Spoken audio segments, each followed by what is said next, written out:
بسم اللہ الرحمن الرحیم فاللہ خیر حافظ وخوار الرحمین۔ سب سے پہلے آپ تمام معزز صحافی حضرات کو میں مرزانہ اس آمد پر خوش آمدید کہتا ہوں۔ معزز صحافی حضرات، ملک کی سیاسی صورتحال آپ سب کے سامنے ہے۔ جب سے اتحادی حکومت وجود میں آئی ہے اور عمران نیازی کو آئینی طریقے سے عدم اعتماد کے ذریعے وزارت عظمیٰ کی کرسی سے ہٹایا گیا ہے، تب سے عمران نیازی کو ملک کے ہر ادارے میں خرابی نظر آنے لگی ہے۔ عدلیہ اگر کسی کیس میں عمران نیازی کے خلاف کوئی فیصلہ سنا دے یا کوئی ریمارکس ان کے خلاف دے دے تو موصوف کو عدلیہ میں خرابی نظر آنا شروع ہو جاتی ہے۔ میڈیا کے بارے میں بھی ان صاحب کا دورہ معیار آپ سب کے سامنے ہے۔ ملک کے دفاعی اداروں کو بھی عمران نیازی نے معاف نہیں کیا۔ کل تک جب وزیر اعظم تھے تو برملا کہتے تھے کہ فوج اور حکومت وہ پیش ہی کسی نے پاڑ کر پھینک دیا ہے۔ آج ملکی اداروں کے خلاف منظم انداز میں سوشل میڈیا پر منفی پروپیگنڈا کیا جا رہا ہے۔ الیکشن کمیشن کو غلطیاں ہوئی ہے۔ عمران نیازی نے جیسے غیر سنجیدہ شخص کو اقتدار دلانا ایک تاریخی غلطی تھی۔ آج اس غلطی کا خمیازہ پوری قوم بھگت رہی ہے۔ جس طرح سے نام نہاد آزادی مارچ شروع ہوا اور پھر وزیر آباد میں جو افسوسناک واقعہ ہوا، ہونا تو یہ چاہیے تھا کہ خود ہی مدعی اور خود ہی منصف بن گئے اور پھر سونے پر سہاگا کہ کبھی ایک ٹانگ پر پلاسٹر تو کبھی دوسری ٹانگوں پر پلاسٹر چڑھا کر یہ غیر سنجیدہ سیاست مزید نہیں چلنے والی ہے۔ عمران نیازی نے اداروں اور عوام کو آپس میں لڑا کر کون سے عزائم سے انارکی کا مکمل نہیں ہو سکتا۔ اسی لیے ہم نے 4 سالہ چپ کا روزہ توڑ کر جس طرح MQM لندن کے سربراہ کو غیر ملکی ایجنٹ کہا تھا، اسی طرح عمران نیازی بھی غیر ملکی ایجنڈے کے تحت پاکستان کے اداروں کو بدنام اور کمزور کرنا چاہ رہا ہے۔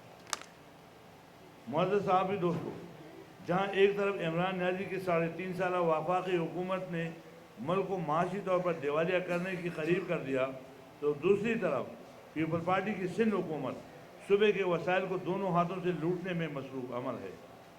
سندھ میں 2 قومی نظریہ کو پیپل پارٹی کی صوبائی حکومت نے عملاً نافذ کر دیا ہے۔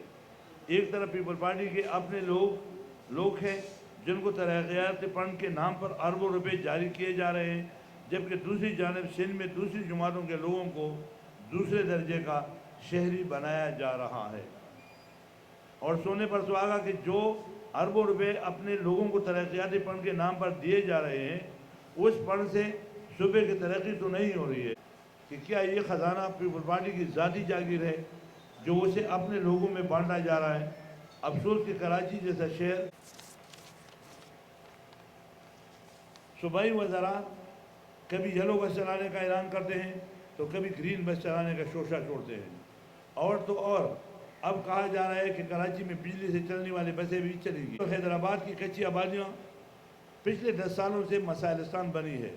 نہ تو ان آبادیوں میں سیوریج کا نظام ہے اور نہ ہی صاف پانی کا نظام موجود ہے۔ کراچی شہر کا انفراسٹرکچر تباہ ہو چکا ہے۔ صحت اور تعلیم کے شعبوں میں صوبائی حکومت کی کارکردگی نہ ہونے کے برابر ہے۔ صوبائی حکومت کے اینٹی انکروچمنٹ ڈپارٹمنٹ کی جانب سے ڈسٹرکٹ سینٹرل کراچی کے ایک بڑی اور قدیم آبادی مجاہد کالونی کو مسمار کرنے اور ہزاروں لوگوں کو بے گھر کرنے کی کوشش کی ہم مذمت کرتے ہیں اور متعلقہ اداروں سے مطالبہ کرتے ہیں کہ خدارہ لوگوں سے ان کے گھر مت چھینیں۔ حکومت کا کام ہے کہ اپنے شہریوں کو رہائش فراہم کرے، جبکہ یہاں حکومت وقت لوگوں سے ان کے رہائش مکانات چھین رہی ہے۔ ANP مجاہد کالونی کے متاثرین کے شانہ بشانہ کڑی ہے اور کسی بھی صورت ان متاثرین کو تنہا نہیں چھوڑا جائے گا۔ کراچی شہر کے بڑے اسپتالوں کے زیادہ تر شعبے NGOs کے حوالے کیے گئے ہیں۔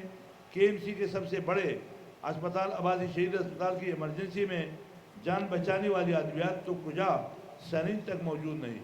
آج اگر بلدیاتی ادارے فعال ہوتے تو حالات شاید اس طرح بہتر ہوتے۔ آج کے اس پریس کانفرنس میں ہم مطالبہ کر رہے ہیں کہ صوبے بھر میں یکساں اور بااختیار بلدیاتی نظام نافذ کیا جائے اور ترقیاتی فنڈ اپنے غیر منتخب تنظیمی نمائندوں کے بجائے منتخب بلدیاتی نمائندوں کے حوالے کیے جائے۔ صوبہ سندھ اور خصوصاً کراچی شہر میں پختونوں سمیت دیگر قومیتوں پر ڈومیسائل کے نام پر تعلیم اور روزگار کے دروازے بند کیے جا رہے ہیں۔ پہلے ڈبل ایڈریس پر ڈومیسائل بنانے پر پابندی لگائی گئی، پھر جب ایڈریس سنگل کیے گئے تو نئی شرط لگائی گئی کہ جس کے شناختی کارڈ پر کوڈ کراچی کا نہیں ہوگا تو اس کا بھی ڈومیسائل نہیں بنے گا۔ ہم صوبائی حکومت اور نادرا کے ذمہ داران سے پوچھتے ہیں کہ جب ڈبل ایڈریس کے نام پر لوگوں کو تنگ کرنا ہے تو پھر شناختی کارڈ میں ڈبل ایڈریس کا آپشن کیوں رکھا گیا ہے؟ صوبائی حکومت ڈومیسائل کے نام پر پختونوں کو تنگ کرنا چھوڑ دے، بصورت دیگر ANP صوبے بھر میں اس مسئلے پر بھرپور احتجاج کرے گی۔ معزز صحافی حضرات، چونکہ پچھلے کئی مہینوں سے صوبے کے بیشتر اضلاع کے رہائشی اعلیٰ ہم ان کی اور اس کاوش کو قدر کی نگاہ سے دیکھتے ہیں، لیکن سیلاب متاثرین کی امداد اور بحالی کے کاموں میں صوبائی حکومت کی کارکردگی صرف فوٹو اسٹیشن تک محدود ہے۔ سیلاب متاثرین کی اکثریت آج بھی اپنے گھر بار سے محروم ہے، جو کہ حکومتی اداروں کی کارکردگی پر سوالیہ نشان ہے۔ معزز صحافی حضرات، افغانیوں کے نام پر پیسہ کمایا جا رہا ہے۔ 150 چیک پوسٹوں کے بعد کراچی میں لوگوں کو پکڑ کر جیل میں ڈالا جا رہا ہے۔ خواتین اور کمسن بچوں تک کو پکڑا جا رہا ہے۔ خدارا دونوں ملکوں کے درمیان کوئی طریقہ کار طے کر کے بے گناہ لوگوں کی تذلیل سے بچایا جائے۔ آپ سب کی آمد کا شکریہ۔ کہ ANP کو دوبارہ کراچی میں فعال کیا جا رہا ہے، کیونکہ ANP کی جو پرانی مقصودیت تھی وہ تو ہمیں نظر نہیں آ رہی ہے۔ بلدیاتی رشد کا کیا مطالبہ کر رہے ہیں؟ کیا جو ANP ہے اس کو دوبارہ سے کراچی میں فعال کیا جا رہا ہے؟ سب سے پہلے تو میں آپ کا شکریہ ادا کرتا ہوں کہ آپ نے بڑا اچھا سوال کیا۔ یہ پچھلے 3 سال بھر بھی مطمئن نہیں تھے۔ RTS فیل ہونا، ایسے لوگوں کو لانا جن کو سیاست کا الف بے کا پتہ نہیں، اور سیاست میں شائستگی ختم ہوئی تھی، گالی اور گلوچ کا سیاست تھا۔ ہمارے ابا و اجداد نے قربانیاں دی، اور باچا خان سے ولی خان اور اسفندیار تیسری اور چوتھی نسل۔ ہم نظریات پہ، سوچ پہ اور مضبوط پاکستان چاہتے ہیں۔ اس کا کام ختم ہوا تھا، سوائے گالی گلوچ کے۔ اب اگر میں ٹی وی پہ آتا تو فردوس عاشق، مراد سعید اور فواد چودھری سے میں کیا بات کرتا ہوں؟ ہم نے بولا کہ بھئی جن لوگوں نے لایا ہوا ہے اب وہی سنبھالے۔ اب آپ نے دیکھا کہ وہ غلط فیصلہ تھا۔ ملک اداروں پہ چلتا ہے، آئین پہ اور آئین اداروں پہ۔ اس ملک کا کون سا ادارہ ہے کہ اس بندے نے اس پہ الزامات نہیں لگائے؟ آپ برملا کبھی بھی تاریخ میں کسی نے اتنا الیکشن کو بھی گالی، عدالتوں کو بھی گالی۔ سب سے پہلے آپ سب میرے ساتھ سینئر لوگ ہیں۔ آیا پارلیمنٹ بھی توقیر نہیں ہوا؟ آیا یہ پارلیمنٹ سبزی منڈی کی طرف مال نہیں بیکا؟ سینٹ میں کیا ہوا؟ 64 بندے کھڑے تھے، اور جب بعد میں گنتی کر دی تو 46 ہو گئے۔ اور خود ایک پرائم منسٹر جو تھا وہ کہہ رہے کہ 70 کروڑ روپے لوگوں نے دیے۔ تو اس لیے جو سیاست کو شائستگی ختم ہوئی، بے توقیری ہوئی۔ اب جو چیز ہے جو ہمیں نظر آئے، جس نے ہمیں وہ جگایا، تو ہمیں اس ایک چیز نے جگایا کہ اس وقت انار کی پلی بھی ہے۔ کل ہمارے علاقے میں مردان میں فلائنگ کوچ کے اندر آپس میں اس بات پہ تُتو ماری ہوئی ہے، اور لڑائی ور کر کے ایک بندہ مارا گیا۔ عام لوگ اسی طریقے سے آپ نے یہ جو احتجاج کر رہا ہے، احتجاج میں آپ نے 4 سے 5 یا بندے تو شہید ہو گئے، یہاں تک کہ فائرنگ ہو گئی، یہاں تک کہ وہ خود زخمی ہو گیا۔ اب جب زخمی ہوا تو اسے جوڈیشل انکوائری کی ضرورت تھی۔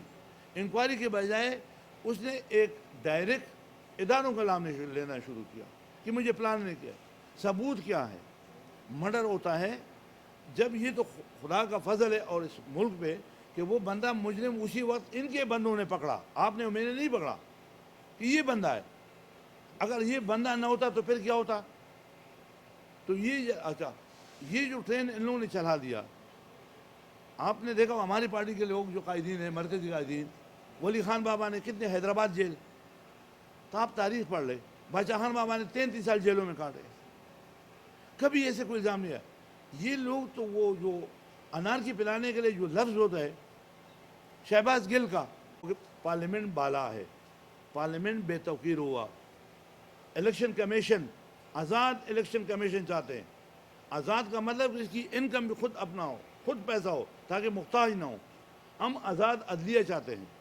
ہم اس کے لیے پارلیمنٹ کا کام ہے کہ قانون سازی کرے کہ عدلیہ آزاد ہو تاکہ وہ حکومت سے پیسے نہ مانگے. اسی طریقے سے ہم اپنا اسٹیبلشمنٹ اگر تباہ ہو گیا اور بدنام ہوا تو یہ کس کا ہوا؟ پاکستان کا ہوا. ہم مضبوط پاکستان چاہتے ہیں، تو ہم پاکستان کے مضبوط ادارے چاہتے ہیں. اور الحمدللہ باچاخان میں اور عمران خان میں ایک فرق ہے. باچاخان ولی خان ہماری پارٹی کا موقف تھا کہ سار کافر اور سزائیں ملی.